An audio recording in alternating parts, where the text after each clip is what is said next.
नमस्ते दोस्तों, स्वागत है आपका स्टोरी टाइम हॉरर में, जहां हर रात एक नई कहानी आपकी नींद उड़ाने के लिए तैयार रहती है। आज की कहानी है जंगलों से घिरा एक सुनसान हाईवे, जहां दिन ढलते ही अजीबोगरीब घटनाएं शुरू हो जाती हैं। कहानी एक ट्रक ड्राइवर की आप बीती है, जिसने खुद इन घटनाओं का सामना किया। अब मैं कहानी की शुरुआत कर रहा हूँ। मैं हूँ हरनाम सिंह, उम्र 55 साल, पेशे से ट्रक ड्राइवर। पूरे हिंदुस्तान की सड़कों पर चला हूँ। राजस्थान की धूल हो या हिमाचल की चढ़ाई, मेरे ट्रक ने सब झेला है। पर उस रात, वो रात कुछ और ही थी। वो जनवरी की एक ठंडी रात थी। मैं अपने 18 पहियों वाले ट्रक के साथ निकला था, हरियाणा से झारखंड के लिए। रास्ता जंगलों से होकर गुजरता था। एक पुराना हाईवे, जिसे लोग कहते थे भूली बिसरी सड़क। लोग कहते थे, उस रास्ते से रात को मत गुजरना हरनाम, वहां कुछ है। मैं हंस देता, भूत प्रेत कुछ नहीं होते यार, बस मन का वहम है। पर उस रात, वह वहम हकीकत बन गया। रात के 1:45 बज रहे थे। ठंडी हवा खिड़की से अंदर घुस रही थी। मेरे ट्रक की हेडलाइट सिर्फ उतना ही रास्ता दिखा पा रही थी जितना जरूरी था। बाकी सब अंधेरे में डूबा था। सड़क के दोनों ओर घना जंगल था, इतना घना कि चांदनी भी जमीन तक नहीं पहुंचती थी। तभी अचानक ट्रक के रेडियो से एक अजीब आवाज आई। हरनाम, रुक जा, मत जा आगे, वो जाग गई है। मैंने घबरा कर रेडियो बंद कर दिया। पर रेडियो बंद होने के बाद भी वो आवाज सुनाई देती रही। हरनाम, तूने सुना नहीं क्या?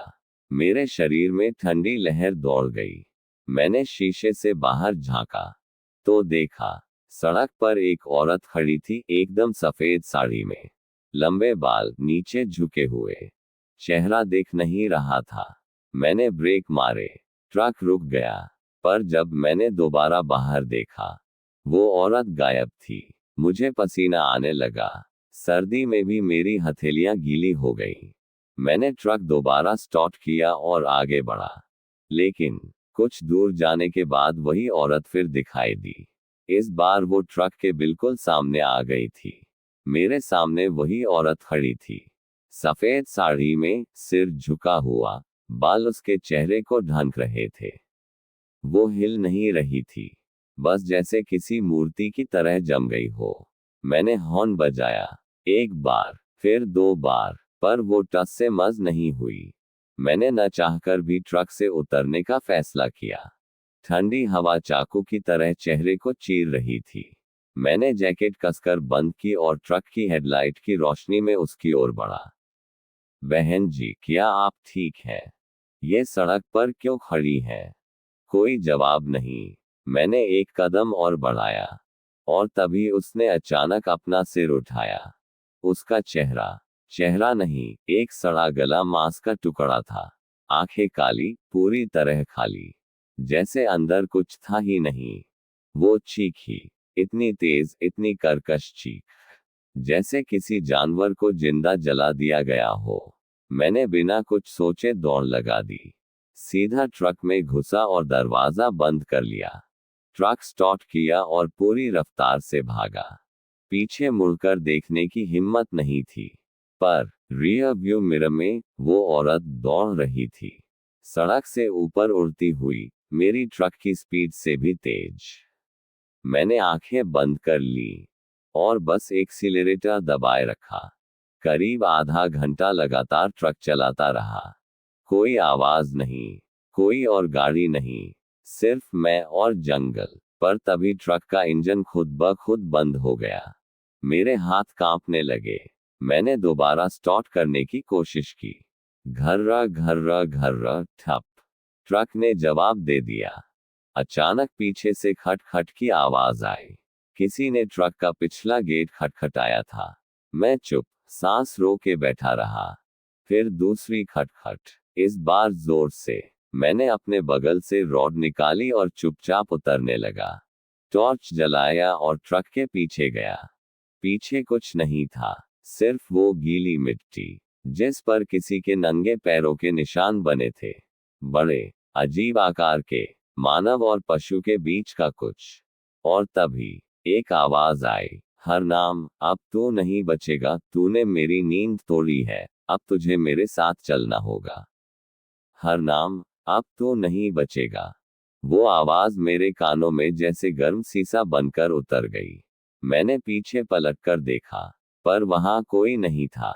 फिर अचानक जंगल की ओर से हंसी की एक झुरझुरी सी आवाज आई। महिलाओं की हंसी, पर कोई इंसानी नहीं थी। जैसे सैकड़ों भूत एक साथ खिलखिला रहे हो। मैं डर से जम गया। फिर किसी तरह हिम्मत करके ट्रक की ओर भागा। दरवाजा खोला और अंदर घुस गया। ट्रक अब भी बंद था। मैंने फिर कोशिश की, घर्रा ठप, और तभी मेरी स्टीयरिंग पर खून की एक बूंद टपकी। मैंने ऊपर देखा। वो औरत ट्रक की छत पर थी, उल्टी लटक रही थी। उसका खून मेरे ऊपर टपक रहा था। मैंने जोर से चिल्लाया, भगवान बचाओ। अचानक मेरे होश उड़ गए जब वो औरत ट्रक के अंदर आ गई, सीधे मेरे सामने बैठ गई और कहने लगी, मैं यहाँ 50 सालों से फंसी हूँ। मुझे इस जंगल में जला दिया गया था, जिंदा, बिना किसी जुर्म के। अब मैं सबको साथ ले जाती हूँ जो इस रास्ते से रात को गुजरते हैं। तू बच नहीं सकता, अब तू मेरा है। और तभी ट्रक ने खुद ब खुद स्टार्ट हो गया। इंजन की आवाज इतनी तेज थी कि उसकी चीखें दब गईं। ट्रक पूरे जोर से दौड़ पड़ा, पर स्टीयरिंग मेरे हाथ में नहीं था। ट्रक खुद चल रहा था, मैं सिर्फ बैठा हुआ था। ट्रक खुद किसी अनजान दिशा में जा रहा था। मेरे चारों ओर अंधेरा ही अंधेरा था। सड़क अब दिखाई नहीं दे रही थी, जैसे मैं किसी और दुनिया में पहुंच गया था। मेरे चारों ओर पेड़ नहीं थे, बल्कि सूखी हुई, जल चुकी लाशें टंगी थी। हर पेड़ पर एक चेहरा था, जला हुआ, दर्द से तड़पता हुआ। अचानक ट्रक रुक गया। दरवाजा खुद ब खुद खुला। मैंने देखा, सामने एक पुराना टूटा फूटा मंदिर था, जिस पर लिखा था, मृत आत्माओं का शरण स्थल। मैंने भीतर झांका। वहां सैकड़ों दिए जल रहे थे। हर दिए के पास एक नाम लिखा था, रमेश, भूपेंद्र, गगन, राजीव। ये सब मुझे जाने पहचाने नाम लगे। फिर मुझे याद आया, ये सब ट्रक ड्राइवर थे, जो इसी रास्ते से गुजरे थे और फिर कभी लौटे नहीं। अब मेरी बारी थी। वो औरत फिर से मेरे सामने आ गई।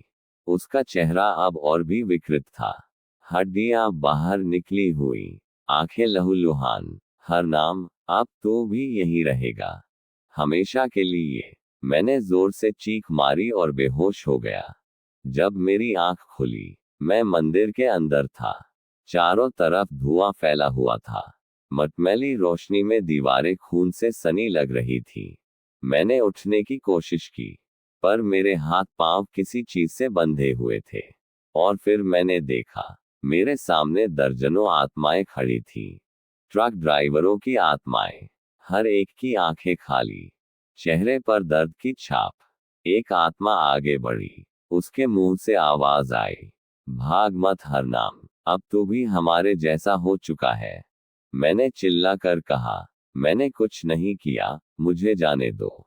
वो बोला, हम भी यही कहते थे, लेकिन इस रास्ते पर जो एक बार आता है, वो अपनी मर्जी से नहीं जाता। योजक चिन्ह, योजक चिन्ह, योजक चिन्ह। और फिर वो औरत फिर प्रकट हुई। अब उसका शरीर धुएं में बदल रहा था, कभी एक भयानक चेहरा, तो कभी काली परछाई। ये सब मेरे हैं अब।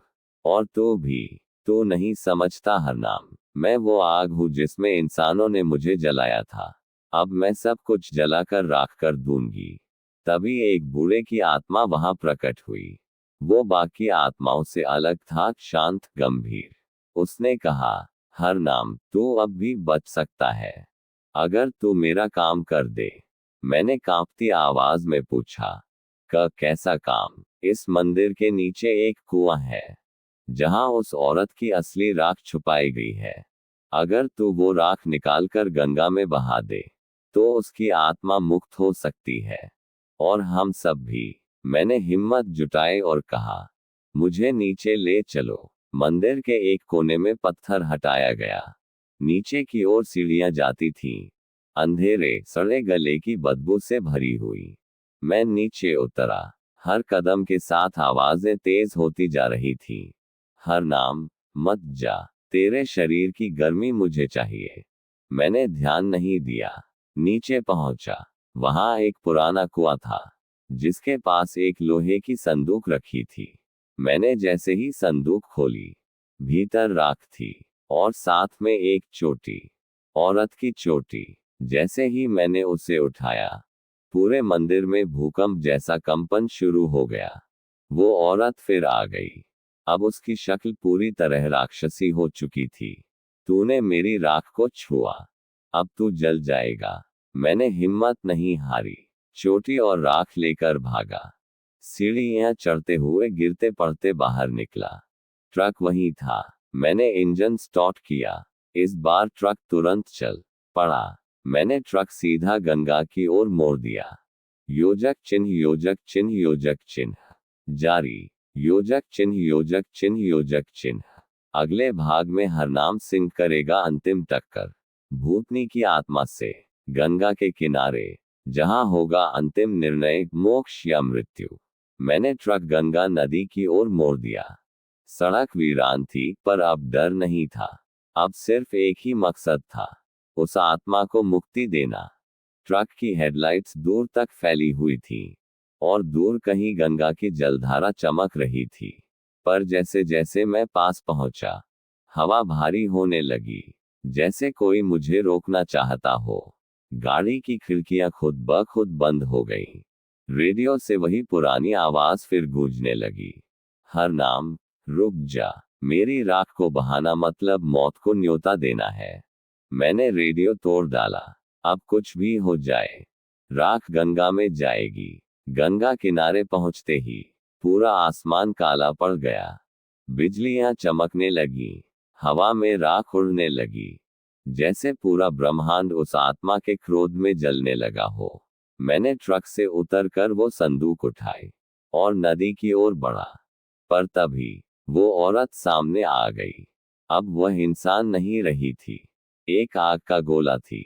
चेहरे से खून, आंखों से शोले निकल रहे थे। हर नाम, अगर तूने ये राख बहाई तो तू जल जाएगा।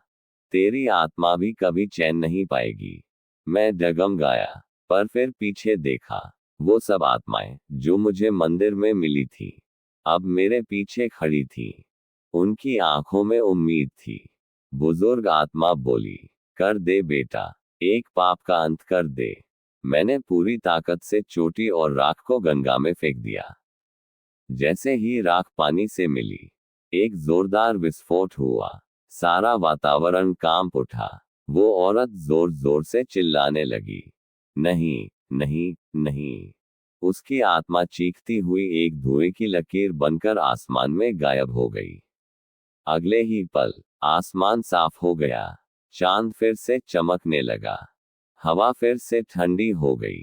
पीछे देखा तो सभी आत्माएं धीरे धीरे हवा में विलीन हो रही थी। हर आत्मा ने मुझे सलाम किया। बुजुर्ग आत्मा ने कहा, तूने हमें मुक्त कर दिया बेटा, अब तेरा नाम हमेशा लिया जाएगा। मैं वहीं किनारे पर बैठ गया। थक गया था, पर मन शांत था। कुछ घंटों बाद सूरज उगा, पंछी चहचहाए। जंगल की ओर जाने वाली वो सड़क अब उजली लग रही थी। मैंने ट्रक स्टार्ट किया और अपने रास्ते पर चल पड़ा। कई महीने बीत गए, मैंने फिर कभी उस रास्ते पर सफर नहीं किया। पर एक दिन मैं अपने ट्रक में आराम कर रहा था, तभी डैशबोर्ड पर एक चिट्ठी पड़ी मिली। उसमें सिर्फ एक लाइन लिखी थी, हर नाम, अगली बार मैं लौटूंगी किसी और रूप में। कई महीने बीत चुके थे। हरनाम सिंह ने अब रात में ट्रक चलाना बंद कर दिया था। वो अब दिन के समय में ही लंबी दूरी तय करता, और कोई भी सुनसान या पहाड़ी रास्ता नहीं पकड़ता। लेकिन एक रात एक कॉल आया, हरनाम भाई, एक जरूरी माल दिल्ली से हरिद्वार पहुंचना है, सुबह तक। बहुत जरूरी है। हरनाम ने मना करना चाहा, पर फिर पैसों की मजबूरी सामने आ गई। ठीक है, मैं चलूंगा, उसने भारी मन से कहा। रात के ठीक 12 बजे वो दिल्ली से निकला। जैसे ही वो पुरानी हाईवे पर पहुंचा, वो ही रास्ता फिर सामने था। वही जंगलों से भरा वीरान रास्ता। नहीं, ये तो बंद हो चुका था, हरनाम ने सोचा। जीपीएस दिखा रहा था कि यही शॉर्टकट है। मन में शक था, पर उसने ट्रक मोड़ लिया और प्रवेश कर गया उस भयानक इलाके में। कुछ दूर चलने पर सब कुछ सामान्य लग रहा था। ना कोई भूत, ना कोई परछाई, ना कोई आवाज। लेकिन अचानक ट्रक का रेडियो फिर से चालू हो गया और उसमें वही पुराना गाना बजने लगा। जिंदगी एक सफर है सुहाना। हरनाम का दिल कांप गया। नहीं, ये फिर से शुरू हो रहा है। ट्रक की हेडलाइट्स में अचानक कोई चीज चमकी। एक बच्चा। हरनाम ने ब्रेक मारा। ट्रक रुक गया। बच्चा खड़ा था, पीले कपड़े में। उसकी आंखें सफेद, बिना पुतलियों के। वो ट्रक की ओर देख रहा था और फिर बोला, तुमने मेरी मां को तो मुक्त कर दिया, अब मेरा क्या? हरनाम की सांसें अटक गईं। तेरी मां? कौन? बच्चे ने धीरे से कहा। जिसे तुमने गंगा में बहा दिया था, वो मेरी मां थी। हरनाम कांप उठा। तो अब तू क्या चाहता है? बच्चा बोला, अब तुझे मेरी कहानी सुननी होगी और मेरी मुक्ति का रास्ता बनाना होगा, वरना ये खेल कभी खत्म नहीं होगा। हरनाम ट्रक से उतरा। बच्चा अब भी सड़क के बीचों बीच खड़ा था। उसकी आंखों में आंसू नहीं थे, बस एक गहराई थी जो रूह को चीर जाती। मुझे भी जलाया गया था, बच्चा बोला। क्यों? हरनाम ने कांपते हुए पूछा। बच्चे ने कहा, जब लोगों ने मेरी मां को चुड़ैल कहकर जिंदा जला दिया, तो मुझे भी उसी दिन मार डाला गया, क्योंकि मैं उसकी औलाद था, अशुभ संतान। हरनाम के रोंगटे खड़े हो गए। तो अब तू क्या चाहता है? उसने डरते हुए पूछा। बच्चे ने सड़क की ओर इशारा किया। मेरी हड्डियां अब भी वहीं दबी हैं, जहां मंदिर का टूटा चबूतरा है। मेरे बिना मेरी मां को भी मुक्ति नहीं मिलेगी। हरनाम ने गहरी सांस ली। ठीक है बेटा, मैं तुझे भी मुक्त करूंगा। हरनाम ने ट्रक मोड़ा, उसी मंदिर की ओर, पर अब रास्ता और भी डरावना था। चारों तरफ से भयानक बच्चों की हंसी की आवाजें आ रही थीं, जैसे बहुत सारी आत्माएं अब जाग चुकी थीं। मंदिर पहुंचते ही दरवाजा अपने आप खुल गया।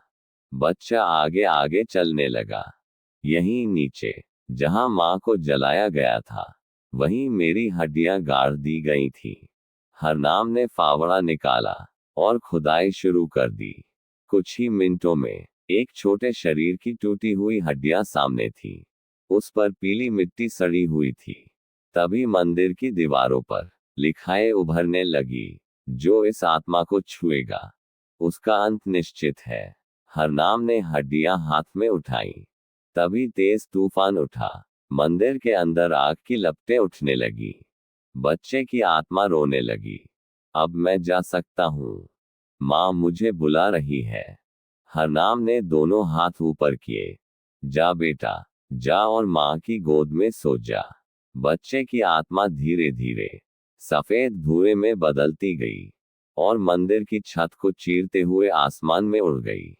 हरनाम वहीं बैठ गया, आंखें बंद कर ली। कई मिनट तक सिर्फ सन्नाटा रहा। जब आंखें खोली, तो मंदिर अब पूरी तरह वीरान और सूखा था। ना आग, ना आत्मा, ना खून, ना डर। वो उठकर ट्रक में बैठा और सड़क पर लौट आया। लेकिन जैसे ही उसने ट्रक स्टार्ट किया, रेडियो से एक मासूम सी आवाज आई। थैंक यू चाचा। हरनाम मुस्कुरा दिया। अब सच में सब खत्म हो गया था शायद। हरनाम सिंह कुछ हफ्तों तक शांत रहा। अब वो फिर से लंबी दूरी के ट्रक सफर करने लगा था। लेकिन मन के अंदर एक अजीब बेचैनी थी, जैसे कुछ अधूरा है। एक रात जब वो बनारस से लौट रहा था, तो रास्ते में एक बूढ़ा दिखाई दिया। सफेद धोती, तिलक और जल कमंडल। वो सड़क के बीच में खड़ा था, हाथ ऊपर किए हुए। हरनाम ने ब्रेक मारा। कहाँ जाना है बाबा? उसने पूछा। बूढ़ा धीरे धीरे ट्रक में चढ़ा और बोला, तू 2 आत्माओं को मुक्त कर चुका है, अब मेरी बारी है। हरनाम चौंका। कौन हो तुम? बूढ़ा हंसा। मैं ही वो पंडित हूँ जिसने उस औरत को डायन घोषित किया था, जिसके कारण माँ बेटे को जिंदा जला दिया गया। हरनाम की रूह कांप गई। तो अब तू क्या चाहता है? पंडित बोला, मेरे पापों का प्रायश्चित करवा दे, मुझे मुक्त कर, वरना मैं तुझे कभी चैन से जीने नहीं दूंगा। हरनाम ने ट्रक एक मंदिर के पास रोका। पंडित ने कहा, यहाँ मेरी आखिरी पूजा अधूरी रह गई थी। जिस दिन उस औरत को जलाया गया, मैंने मंदिर के गर्भगृह में शिवलिंग को अपवित्र किया था, क्योंकि मेरे अंदर ईर्ष्या, घमंड और पाखंड था। तू वही शिवलिंग खोज और उसके ऊपर गंगा जल चढ़ा। शिव की क्षमा ही मुझे मुक्त करेगी। हरनाम मंदिर में घुसा। सब कुछ वीरान था, दीवारों पर पुरानी राख और धुएं के निशान। वो अंदर गया तो देखा, शिवलिंग काले धुएं में ढका हुआ था। उसके चारों ओर नागों की आकृतियां उभर रही थी। जैसे ही उसने गंगा जल छिड़कना शुरू किया, पूरा मंदिर कांपने लगा। दीवारों से भूतों की चीखें आने लगी। शिवलिंग से काली लपटें उठने लगी। हरनाम ने डटकर जल चढ़ाया। ओम नमः शिवाय, ओम नमः शिवाय। जैसे ही आखिरी बूंद शिवलिंग पर पड़ी, एक सफेद रोशनी चमकी और वहीं मंदिर के बीचों बीच पंडित की आत्मा खड़ी थी, अब शांत, आंखों में पश्चाताप।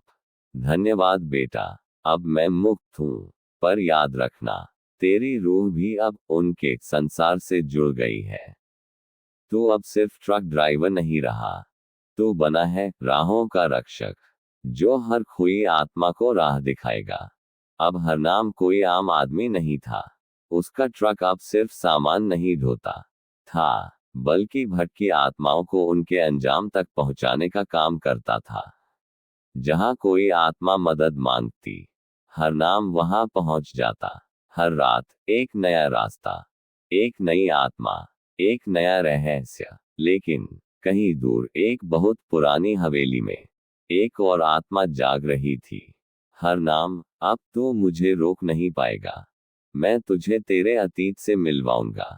उस रात हरनाम किसी सुनसान इलाके में ट्रक चला रहा था। चारों तरफ घना कोहरा था। जीपीएस बार बार घूम रहा था, जैसे कोई अदृश्य शक्ति उसे भटकाना चाहती हो।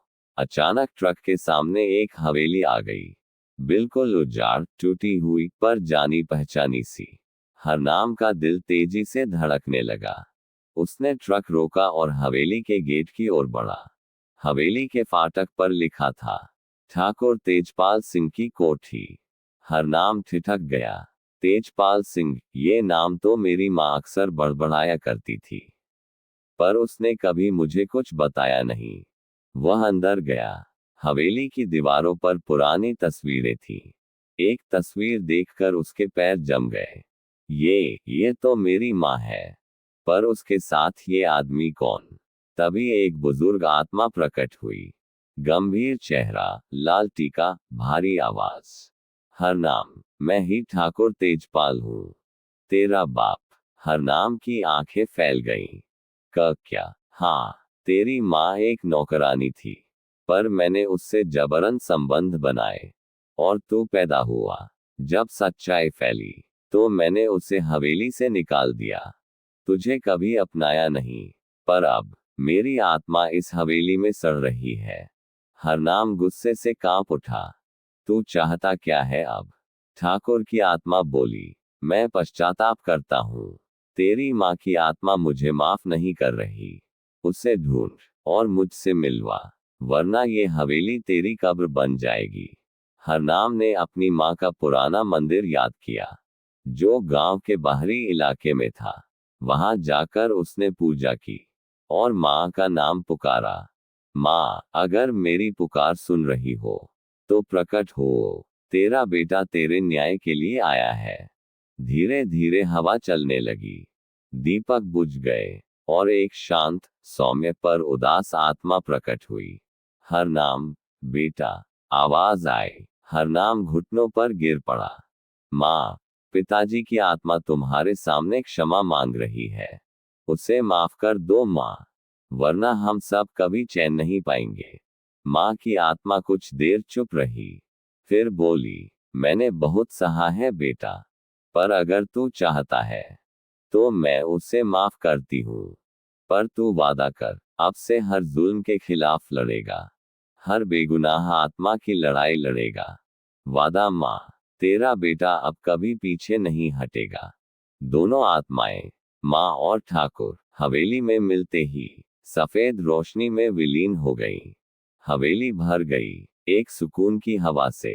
अब हरनाम अकेला नहीं था, उसके साथ था उसका ट्रक, जिसमें आत्माओं की ऊर्जा जुड़ चुकी थी। वो अब रात के सफर में कभी भी कहीं भी किसी भी पीड़ित आत्मा की मदद को तैयार रहता। जहां डर होता, वहां अब हरनाम सिंह होता। लेकिन कहीं गहरे जंगल में एक और आत्मा हंस रही थी। हरनाम, तूने तीनों को मुक्त किया, पर अब तेरा सामना होगा मुझसे, अंधेरे की रानी से। एक रात जैसे ही वो एक घने जंगल से गुजर रहा था, चारों तरफ अजीब सी सरसराहट शुरू हो गई। ट्रक की लाइटें बुझ गईं। रेडियो से किसी स्त्री की धीमी हंसी सुनाई देने लगी। हरनाम, तेरा इंतजार था मुझे। ट्रक के सामने अचानक धुएं में लिपटी एक औरत की आकृति प्रकट हुई। ऊंचे बाल, आंखें कोयले जैसी काली, और उसके पीछे उड़ती हुई आत्माओं की फौज। मैं हूं अंधेरे की रानी। हर वो आत्मा जिसे तुमने मुक्त किया, वो मेरी शक्ति थी। अब तुझे मारकर तेरी आत्मा को अपना गुलाम बनाऊंगी। हरनाम चिल्लाया, मैं किसी का गुलाम नहीं बनूंगा।